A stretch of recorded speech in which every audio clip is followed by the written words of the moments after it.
Hi, karibuni sana to YT Nation, where we have conversations that matter. My name is Pendo, and I'm your moderator for today. Aki nimewahata. Acha. Watu walienda TTNT 5. Okay. Tumewahata sana. Personally, nimewahata. It's been a minute. So kindly let us know where you are watching from. On all our social media platforms, we are YT Nation on Instagram, on X, on Facebook, on TikTok. Yes, we are YT Nation. And I have an amazing panel. Hizi ni nyuso, hizi ni uso, hizi ni that one. Kiswahili, please don't judge. Tuliacha university. Kiswahili kitukuzwe. Kitukuzwe wapi? Akipasi hata wewe tukiambia preach in Kiswahili kidogo, we'll bite outside. Tutauma nje. But yes, we have an amazing panel ready for our conversation with you. But before I introduce them, I'd just like us to do a recap on what we did last week. So this week or this month, yes, we are discussing Family Feud. Okay, Family Feuds. If you watch the game, you understand kidogo. So last week we were looking at Family Feud, and we looked at a couple of Bible characters. So there was Isaac, Jacob and Esau. Dear school. Principal wangu bedhe ameretire. Niliona aliretire last week. So go for your refund. Refund ya pesa. Yes. So there's a story of Jacob and Esau. Esau lost his birthright to Jacob.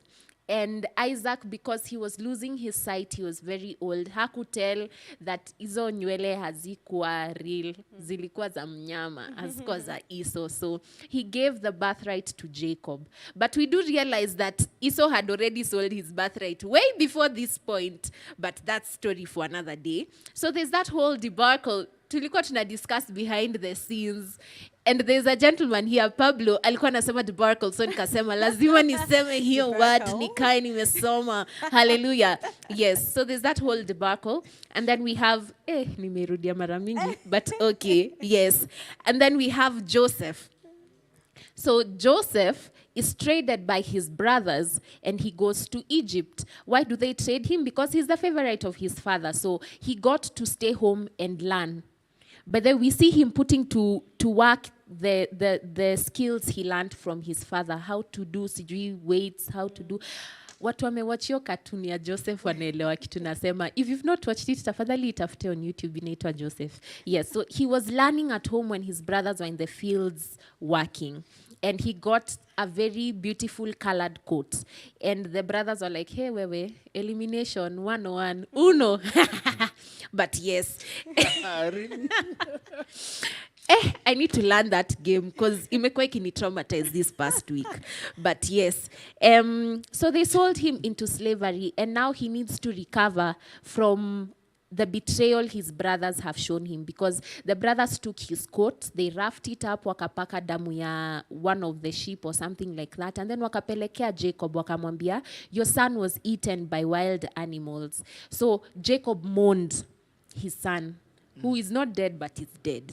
Yeah. And then Joseph, now in Egypt, is struggling through Potiphar's house into the prison, and after a few years to the palace. But ukisoma hiyo story, Bible ni entertaining, guys. I won't stop saying this. Bible is very entertaining. Ukisoma hiyo story, you'll realize that aliwachezea tricks kidogo, and I think we'll discuss it as we continue throughout today's conversation. Aliwachezea tricks kidogo because kuweka hiyo kikombe kwa sakia ilikuwa Benjamin.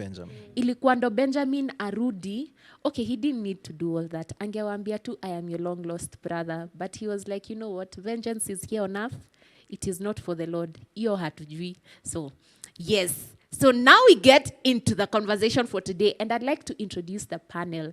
Or rather, I'd like them to introduce themselves. Na nataka watuambie, I've just thought about this. Nataka watuambie, wewe ni first born, second born, third born, kitinda mimba, ama mzazi. Juu kuna apparent here on this panel. Na lazima I defend parents on favorism ama ni favoritism. So yes, we'll start with the lady on my right. Yes. Sawa. Hi guys. I hope you're well. My name is Wakuro Modhoni Mwangi, or Wax as many people call me. Mimi ni second born na kitinda mimba. Yes, I was waiting for kusema hiyo ya mwisho kwa sababu second born hapo count iko I am the cancelled second and last born. Yes. Yes, sir. Interesting. Hi guys, my name is Samuel Muntemi. Very simply second born. Yeah. Second born out of? Out of 4. Oh, way. Okay. How many boys? Acha tu tujibu. Only one guy. The rest Which are is sisters. you? Yeah. All right. Oh, the only boy. The only boy. Oh, that's the favorite.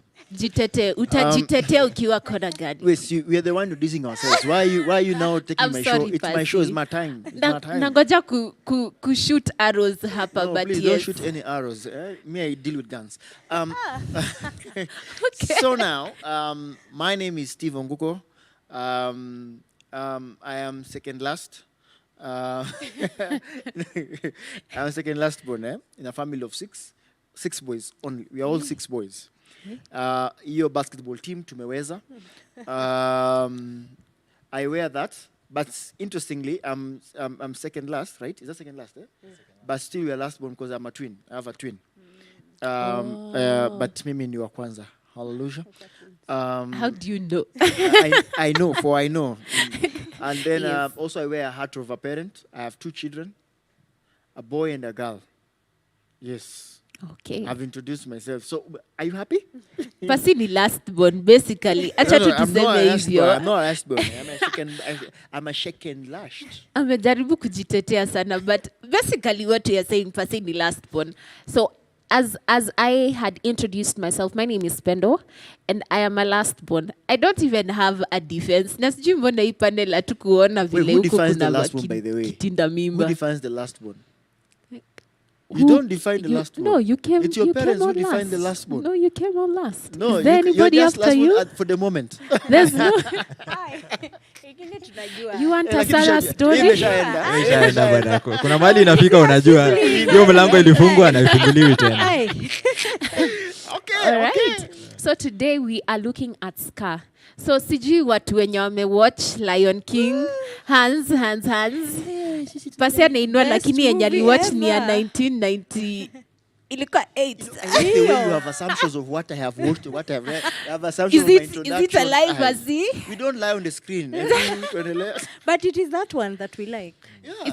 Though, The right? original one. Hizo The zingine zinakaa 19 kidogo sijui what it was. zime azikai the Ni same. original. Tuibishe Alright. mbele ya screens bana. Pole basi, I'll be Hebu kinder. repent here. Hebu come and repent here with Ash Lots, by the mini way. bully. Can you repent here on the Nimerepent. screens? Yeah, no, we are watching by international. On a family feud, guys. This is what happens behind the scenes. Umeshaanza kwa stage sasa. As in, this is how Real it is. time. Conversation. Real time. Hata hatujaanza. Guys. Sawa, si sorry. So Wacha yes. kupala, bro. So, napenda vile umejibariki na taji. Amen. Hallelujah. The Father. So when Scar alikuwa na feel vibaya kwa sababu akupewa taji ya king. But Scar hakuwa firstborn. Yeah. So is there a problem? Actually, by the way, I really wonder, like, where does the jealousy come from? Now, if you want to continue writing the script kando, we could go to before Lion King, when probably Sky and Mufasa were young cubs. Labda baba yao tumuite baba Mufasa. Juu sasa ataitwa baba Mufasa. Juu Mufasa is there. Anaitwa Bufasa. Bufasa. Wow. Probably attention ilikuwa kwa Mufasa kumtrain kuwa the next king. Yeah. So Scar kwa hapo kama by the way, Yeah. the by the way son. Yeah. Labda ilianzia hiyo time. And then akaanza Ikakuwa kurealize resentment unakuwa all his life. sidelined. Yeah. Okay. Me is my But- thinking to justify to try and think like Scar. No, but see, that's the same story of Jacob, eh? Listen. Yeah. That's the same story of Jacob. But who defined that? Probably the question will be then, who defined the firstborn should be the heir? Si tumekuja. We came into the world and found it Two like seconds Too of that. late. Sisi ni Gen Z. Ukiangalia kwa scripture, for example, I'm looking at the story of David. So David was not the first. Yes. So probably when they're going to look for the king, and maybe that's why his father brought people, like brought his other elder brothers. Yes. Yeah, and Na started anaambiwa, with the first child. Anaambiwa, sio huyo. But imagine hata Samuel alikuwa na shuku itakuwa one of the first sons. Yeah. Yes. Like Samuel did not even think about David. Mungu ndo alikuja kuchange this story, this narrative. Yeah. So I think imekuwa hivyo. I think imekuwa From hivyo. where? Because even for though you've mentioned Esau and baba anaitwa Jacob. nani? Jacob. Akipapana. Scripture kidogo. Imeenda. Kidogo Jina fly away. Uh-huh. But jinx. But when you look at Jacob, ni Esau. Jacob and Esau. Jacob and Esau, yeah. Yes, Jacob and Esau. The birthright was supposed to go to Esau. Yes. Not to Jacob. Yes. But Jacob played a trick. So time immemorial, it's been the firstborn son gets the larger share of the birthright. And I think it's been like that. Yes. for- I think kila Also mahali, just even culture. biblically, there is a certain blessing Of the firstborn. of the, the yes. Yes. The first fruit. Of the Aliyefungua, yes. Okay. Okay. Pastor. Yes. Shalabush. Shanda. Yes. So, okay, I don't know about us, but dear mother, please don't watch this. Don't watch this We shall episode. forward this link to your mother. Pastor, please don't try. Please don't. Save me. But maybe in our own families, we have seen seasons and times where we felt like, okay, there's hapa kuna favoritism, ama ni favorism, imechezwa kidogo, and probably either you were on the winning end or you were on the losing end, right? Gentlemen, I'd like to start with you. Ndio kwa manake. Hiyo saying inakwanga ndio Wachana na manake, Kiswahili, ndio wachana kwa na manake. Kiswahili kilikuchenga, achana nacho. Yes, ma'am. Ndio manake. Hiyo, I was hiyo. just correcting. I think trying to pinpoint a specific point mahali kulikuwa na favoritism. Ni favoritism ama ni favorism? I've been trying to Tuambieni figure- hapo I've been chini trying to kwa figure it out comment the entire time. But yeah, it's a bit difficult. But I'd say for me ilikuwa kuosha vyombo. As a guy, in our family it was very we were brought up kila mtu had to, learn Pull your specific weight. things. Yeah, pull your weight. Yeah. And really do what you needed to do. And I found myself washing vyombos a bit too many times.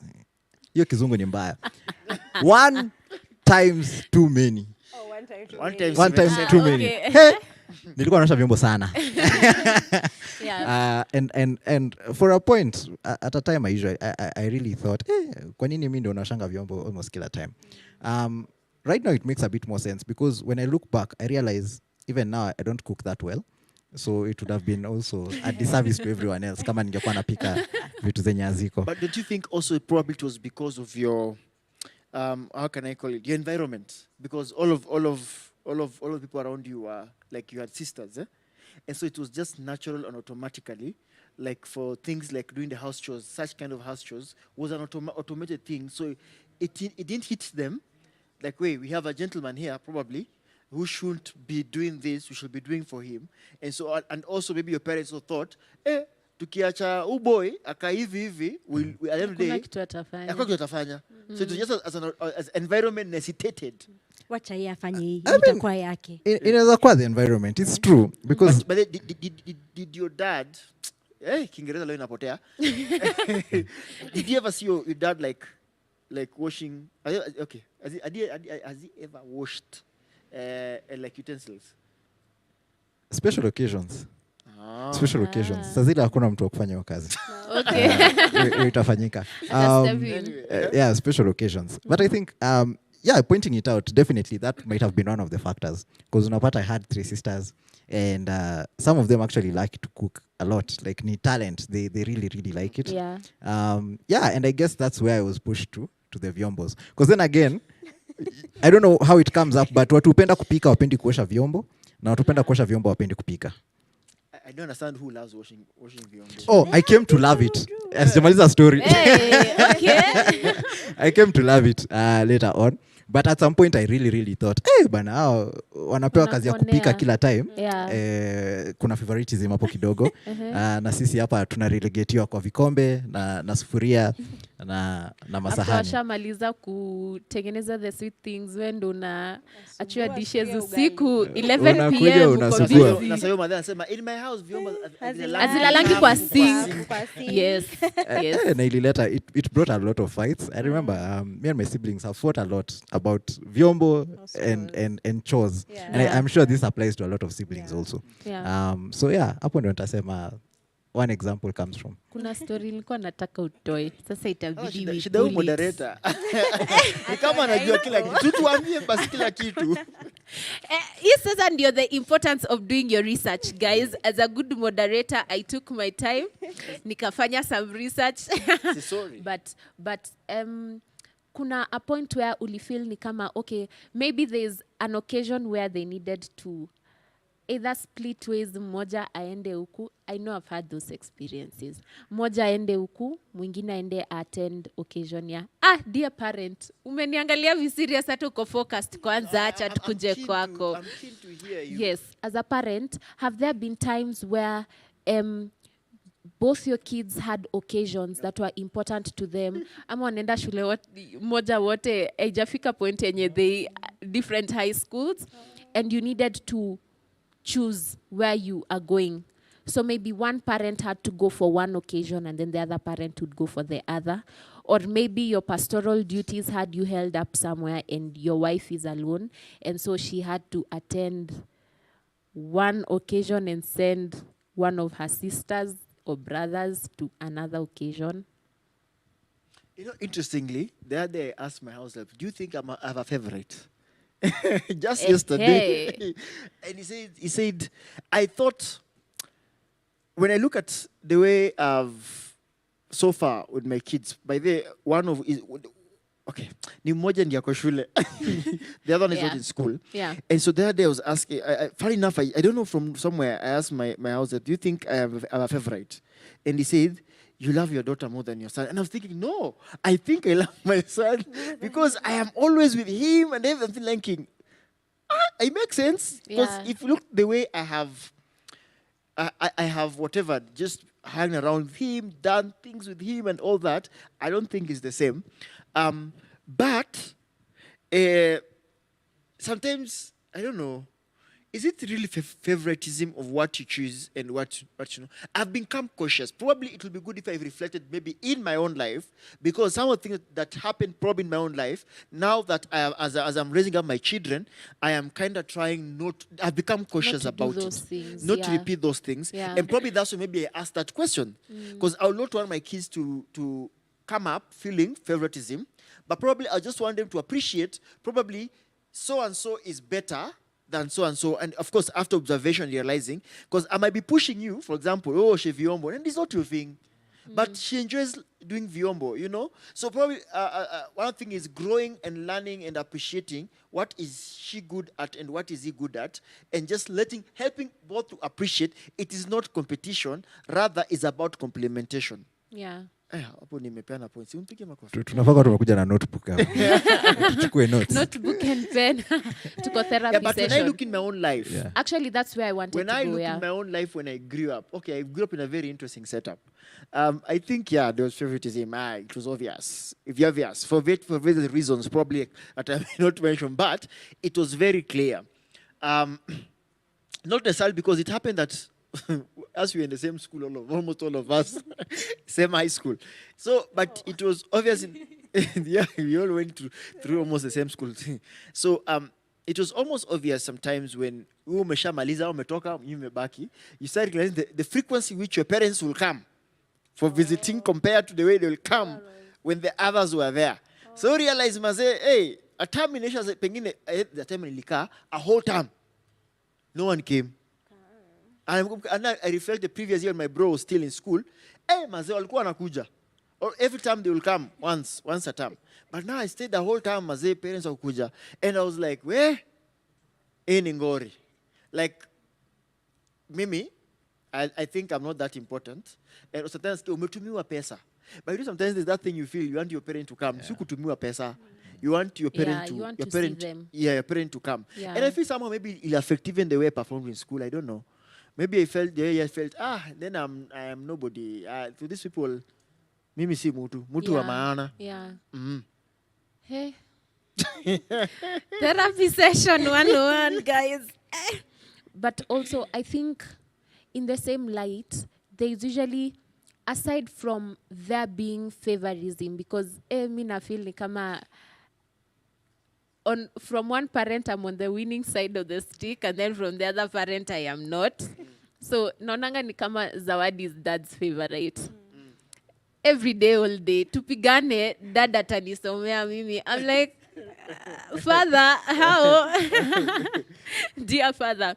But at the same time, there's something we had mentioned before screens, before light camera action. Yeah. And we were talking about how they can have an expectation of you based on the favorism or favoritism. So if the favorite is the last born, or the favorite is, okay. I apologize to all firstborns, guys. Msikuja kunitafuta kunisalimia. But if the favorite is the last born, for example, like Jacob, maybe your mom or your dad anaambia the firstborn, kuwa kama huyu. You know, because they have mommy goggles or daddy goggles on. So they're not really seeing the faults of their favorite child, but they're seeing the mistakes and the faults of their not so favorite child. So when they have expectations of you, maybe, for example, itendeke tu that the favorite child ndo ule mwenye succeed. Yeah. Alafu sasa unaanza wakiora ameinua microphone. Yes. In the eyes of many, yendo anafanya vizuri. So anashinda akiwa uploaded. And then mwingine ana fall back ako like, okay, vile pasi amesema, probably these guys don't even really care. So I may just as well do what I want to do. Yeah. But then they keep pulling expectations from you. And I'd like you works to talk about that kidogo, your smile. Hey, okay, yes. Like, are there like times when you feel like there are word inanipotea, but expectations zenye ni kidogo impractical because you're two different individuals? Not personally. They will not watch this But episode. Umeanza na disclaimer. Disclaimer. But I know of situations, or I've heard of them. Ndio nasema not personally. I don't know if it's because, and we were discussing with Pasi, for us, I think we have, in our home, we have grown to understand each other. And being the baby, I may not have seen. Is that grammatically correct? Inaweza kwa si kuona. Yeah. Is the pressures that would have been, okay, there are some I've seen, but in small things like, of the two of us, the one who'd wake up to go to the shop is not me. It's my sister.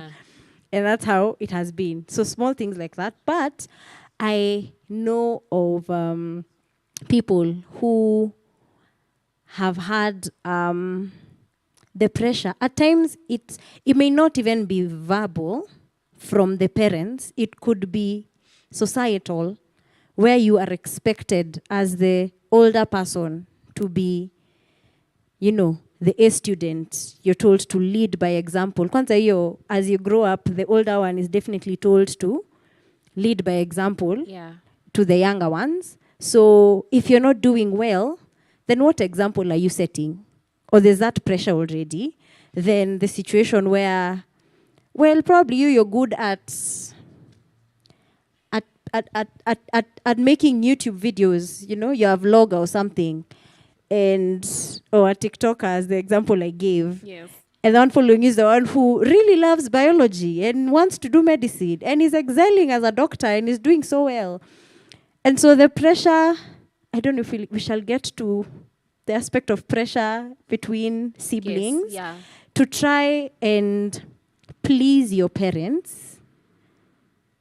actually without the quotes, and at times with quotes, in that in your mind you're thinking, well, if I do this, or rather I'll do this because I want to please my parents. And it's not really because I want to do it or I would love to do it, but it's just because I feel like nyumbani tukiwa compared si sote, mimi ndio black sheep. Yeah. Mm. Okay. Kuna kitu ameguzia na sitaki tuingie sahi because we'll come back to this conversation after the short break and we'll be discussing that. Pressure between siblings. Because I have a story for you. But yes, we'd like to go on a short commercial break and we'll just be coming back with this conversation from where she has left off. Pressure between siblings based on favoritism, based on expectation of parents, etc, etc. So kindly text us on the WhatsApp line that will be running below your screen. Yes, thank you. Thank you, Media TV. It will be running below your screen and you can let us know your name, where you're watching us from. Yes, and your experience with family members and siblings. Yes, specifically siblings. So thank you so much. We'll be right back.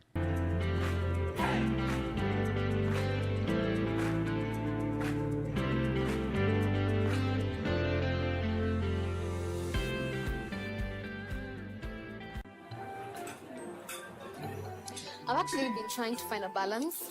It's been really tough and hectic, but everyone says once you get a hang of it, it becomes better, and I don't know, but I'm hoping to find a balance soon because it's really been hectic.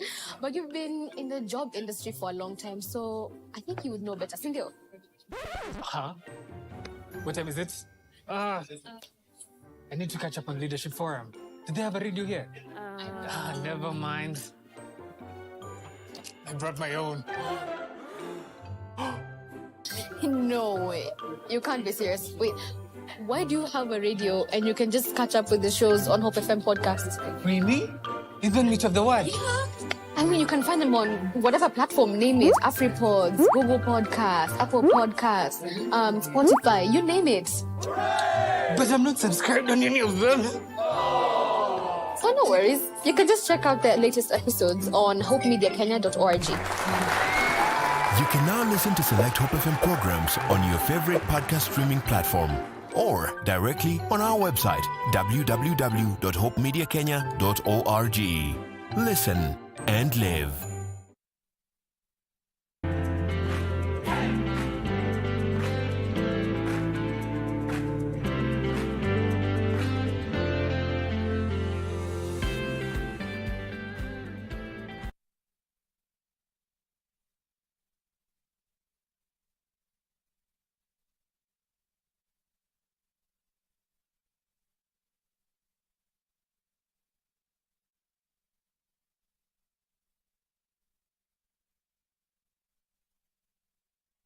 Oh, hi, guys. We are just continuing with this conversation. So, yes, we just like to pull you in. Let me tell you, as I always tell you, conversations happen behind the scenes. So, hata sahi ndio tunakumbusha, guys, you're on air. But yes, where we had left off, tulikuwa tumesema, pressures za siblings. And tulikuwa tumesema, so nangoja kusoma your messages that you're tweeting, that you're sending in on the YouTube live link, of course, on Citam YT Nation. The number, if you're not using the YouTube link, is 0708 222 323. 0708 222 323. Thank you. Tuko sawa? Yes. So, what we had mentioned before we went on the break, pressures. Yeah. Sam. Yes. Sama kuna pressure, the only boy in the girls. Yeah. On this. Huko kuna pressure nyingi. Yes. Kuna pressure nyingi. But yeah, I'll mention a few. I'll start with a light one. This was on a light note. So it's usually very hard to keep up with the cleanliness of ladies. So kwa nyumba nakanga ni kama mimi ndo nakwanga mchafu. Sometimes they struggle to understand. But mimi nilisha akubali. It's three that's ladies. Your standard But, of cleanliness, my standard and the one for ladies is juu kidogo. Yako iko kidogo chini. So, ka pressure kana kuanga hapo. Nakujanga niambia, bana hii room yako ni staff. Mimi niko like room imekuwa sawa. Mimi hata sijaona. until you came. Napumua, I mean. Napumua, naishi vizuri. I'm living my best life. Yeah. But I think that's one. Number two, definitely in, and this is very common in education. So if you look at an example, there's a real example. I thank God that I'm the second born. Yeah. So the last born is very, how do I say, academically gifted, especially. So I really thank God nilikuja before her because ingekuwa tu mkue kama. Stress. Yeah. So she did a KCSE, KCP, KCSE, both she performed really, really well. Yes. I think zote mbili alitoka kwa gazeti, if I'm not wrong. Hey. Unaona? Hata si eti unacheza na hiyo academic serious. Nile inatokea kwa gazeti, mnaona. Yes, So nilikuwa naona hivyo nasema thank God huyu amekuja after mimi. Mimi hawezi niambia ati nikue kama yeye, juu mimi nilimaliza 2 years ago. Ulifunga chapter. Nilifunga hiyo chapter, hatuwezi fungua tena. But I could imagine if she was the firstborn, it would have been pressure for all the other guys. Yeah. I think also when you look at our family, people are gifted differently. And I think that's when you come to realize there's a very different dynamic going on. The firstborn is very orderly, eka vitu hapa. She's very orderly, and what usema firstborns tend to be like that, but her she's, she has that perfectly down. Mimi usemanga kazi yangu kwa nyumba ni kuchekesha watu saa zingine. Live in the mood kidogo if it's too serious. Mimi naitwa mood control. And then third one is arts. So her she does art amazingly. Tengenezanga arts and stuff. No, the third one, the one who follows me. And then now the last one is academically gifted. So you see, if there was pressure for any of those things, tungekuwa tunasuffer. Because Mimi, I did art in high school, but only because the subject I wanted, I could not choose.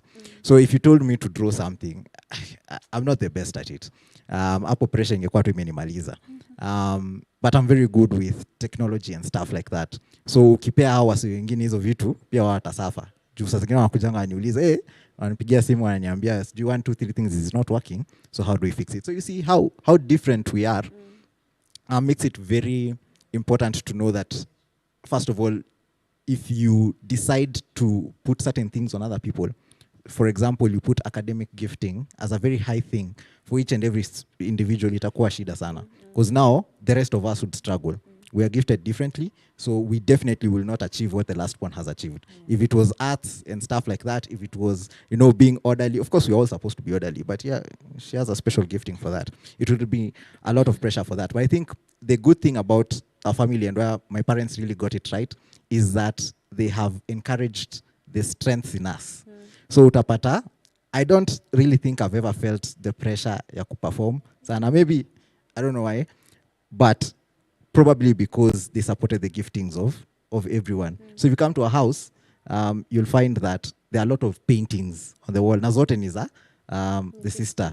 So her amekuwa supported hivyo. Purity has been supported, last one. She went to great school, great university, she's doing everything she wants to do. So I think when you look at that, it makes you realize that as much as there are pressures, it's important to note the strengths and weaknesses of people so that you can be able to balance them out. But pressure ziko. Nataka kuchangia hapo. What? Sorry. I wanted to add, and relating it to what I had said earlier before the break, on the pressure that we may have is now there when the parents show that this is what is good and this is not good. So I am forced to, let's say now I'm an artistic person and I'm not into sciences, but I'm forced to, it seems wrong if I am not doing well in math, if I'm not doing well in my scientific languages in school, and when I'm doing really well in my arts or in my languages, this is in the context of, is it high school and primary, let's say, in academics, then I'm not congratulated or shown that, wow, you're really doing well in this. What I'm being shown is, na kwa nini unaanguka hii? So I grow up seeing that, kuna mismatch. And I need to be pitying this one. And that's not how I have been, what's the word? Wired. Yeah. Acha tu niseme, because hii kidogo imenichekesha. Umesema scientific languages, but is that a thing? By tulikuwa tunafanya binomial nomenclature. That is scientific language. But I do get what you're saying in terms of the education, and this is where my story comes in. Nataka Pasia tuambie from his experience as a millennial, and as a parent as well, how that has shaped your thinking in terms of how you're parenting your children now. But for me, so my mom, mom, pressure, yo. Daktari. My mom is a daktari. My mom is a PhD holder, and my sister is a lawyer. What are you?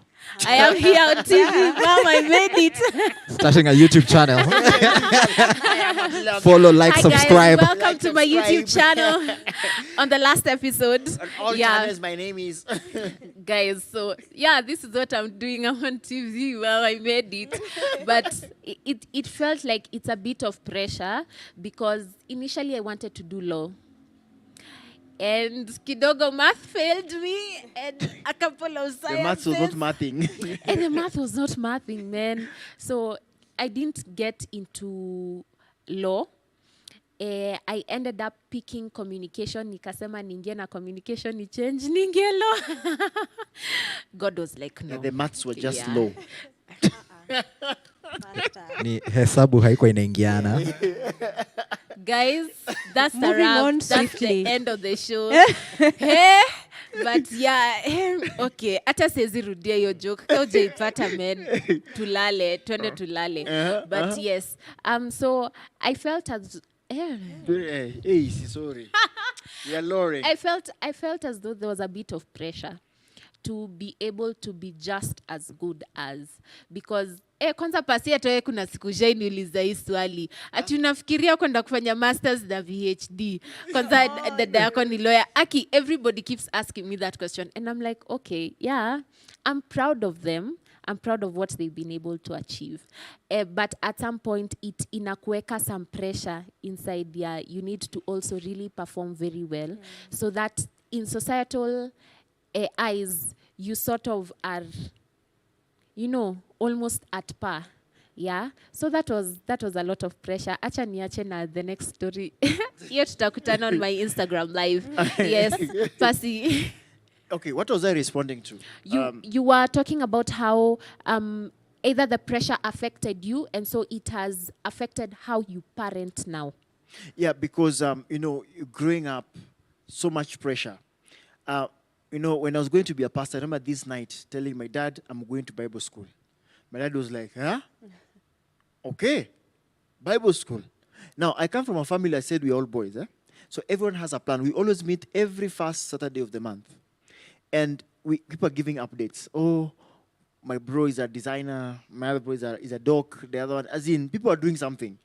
And you're here coming to say you're going to Bible school. And it was like, so at some point you wondered, hey, kwani kuwa pasi is a low thing. That for me was a serious pressure. Because my dad wanted me to do clinical medicine. Like me, the biology was not biology. Ilikata. So I'm thinking, how do I even start those medic things? And I'm going to, but I end up doing IT, by the way. And I don't know, I ended up doing IT because I developed an interest in it. So I did things of networking and coding. Before, of course, now the call was the real calling. It called me into ministry. But I don't want to blame my parents in one way, but I still bear some scars of it. Yeah. I still feel bad about how I felt I was treated, how I felt I was not given the chance probably to prove. I was not given a chance, and probably I was seen as a failure because of probably seeing my parents seeing others doing better than me. I bear the scar. Yeah. However, personally made a choice. At some point, you know, that's good Kwenanga church, by the way. I mean, sometimes just the word of God is very active. And I think one day I'm just in church and I get a revelation that I have a life to live. That before I was so my mother's womb, God knew me and had a purpose for my life. And so I started realizing, probably my father brought us up simply because that's what he saw. Yeah. And that's what he thought was the best. Because Buddha anasema, chukua career enye, even if you retire, you can still continue with it in your retirement. Yeah. So that's what I'm saying, doing clinical medicine. Because once a doctor, always a doctor, even until your death, you know. And so probably that's what he knew best he could do for us, and did that. But it has informed me how I treat now my Your children. kids, yeah. In the sense that I'm now cautious. I think I said it initially. I'm not being cautious. Did what I did, Kenya nilifanya? Is it something that one will feel? Because actually the other also cautious, because I felt, of course, our son came, the firstborn, and the difference between our firstborn and secondborn is like 3 years. And so sometimes I look at both of them. I will go walk with him in every evening, and I keep asking myself, when my daughter grows at that level, I feel now comfortable I can walk with him. Will I still go with him? And if you learned how close I used to, the things to do with my son, we go out, we eat mutura together, and we do all those things, and then he realizes I don't do the same thing with her, will she feel she's less of a person? And I think I've been challenging myself is saying, once my daughter is at that level, then there need to be really a balance. Yeah. I remember every time I go to kinyozi, my munyozi, okay. Your My kinyozi. baba. Kinyozi. Unajua kunasemanga, tunaenda saloon, si saloon, is salon. Hapa tumeagree English na Kiswahili went No, out the you know, window by the at we are the communicating. beginning. Salon is a bar. Yeah. So salon is there. So whenever I go there, she keeps saying, and where's your daughter? Uyaanza kuja naye? And I'm thinking, me, I always just see you with your son. So it looks like, and I keep asking myself, will I do the same? So I feel like as time goes by, it's a matter of trying to find a balance of both, so that it doesn't look like, because even my son will be like, and I keep seeing by the, interestingly, my daughter doesn't talk, but when I carry my son, Yeah. he doesn't want me to carry my daughter. Asema usimbebe, we can't carry two. And when I carry, like usually when I take him to bed, I carry my daughter. My son is like, you've refused to carry me. I'm not your friend. So Pasi. Teren. Teren. That like, will need you some. carry one and you come for the other one. Okay. I don't know, maybe, because our time is up. Imagine 1 hour is already gone. Ndio tumeanza. Ndo tumeanza, Uko man. umealika maua. Kuna issues zenye hata hatujagusa, but maybe we can look at how we can manage some of the scars that come from this is our parting shot, 1 minute each, yeah? How we can manage some of the scars that come from family feuds and family wounds. When we mention family wounds, when we look at these scars, we talk about, najua iliongelewa last week, so things like PTSD, constant comparison, feeling like you need to overachieve to get there, stuff like that. So how, as a young person, can I manage this struggle or overcome? Acha tusi manage, we overcome. There are those who are managing at there are those who are at this place where they have to manage it because they're still in the family. By the way, even as you grow older, you're still part of the family, so you still need to manage. Yeah. And there are those who actually they got real scars, and they are feeling so bad about it. Yeah. So how do they also kind of deal with that? So Okay, 1 minute short. Well, Nimi naanza. Yes. The first thing that has come to mind is knowing my identity, and in this case, my identity as a believer, as a daughter of the King, and as a Christ-like human being. So I think, because I know pressure will be there, even when my sister and I are shoshos, we'll still have pressure. Kashamba kangu ni Between- kadogo. yeah, The best about shosho. my Yeah, I'm going to grandchild, shosho. sijui The nini, shosho is the best. I'm doing what? The pressure will. This wheel was not Yeah. divided equally, guys. Yeah. There'll be so many things that could cause a feud between me and my sister, or me and my mom, or me and my dad. But I need to remind myself who I am in Christ. And that, I believe, should renew how I think Yeah. about my life. Yeah. Yeah. And living my life as me, as an individual. Okay. Yeah. Yeah. I think that's very important. On my side, I'd say converse. Talk to the quote-unquote source of your scar or source of your problem. Trauma. I think that's one thing that is understated. Sometimes we don't have conversations. We carry things around. that even the guys who purportedly caused it don't even know Don't about. know. Yeah, Yeah. true. Yeah, so I think it's important to talk to, if it is your parent, if it is your siblings, at least talk to them, have a conversation, let them know how they made you feel, let them know the extent of, whatever they did, how it affected your life, how it's affecting your life even now, Yeah. and then see the reaction from there. Because truth be told, some of them actually don't know what they're doing is Yeah. bad. True. Yeah. So some of them you can never, unaweza hata ambia mtu, maybe the father or the mother, that I think you are treating this person with a bit of favor than me. And they'll be so surprised. Yeah. Like, I didn't notice, I'm sorry. So you'd get an apology, and I think that's the first step to healing. If it's your sibling, you talk to them. If it's a behavior that's continuing, they can start to change. Yeah. I know some of the people you'll talk to might not be receptive to it. That's Yeah. a possibility. Yeah, true. But the first step is always to talk, see how they react, and then move on from there. From there, Yeah. now you can know how you're going How to deal with it. Yeah. Pasi as a I parent. think me I'll talk to parents. Yeah. Parents with kids.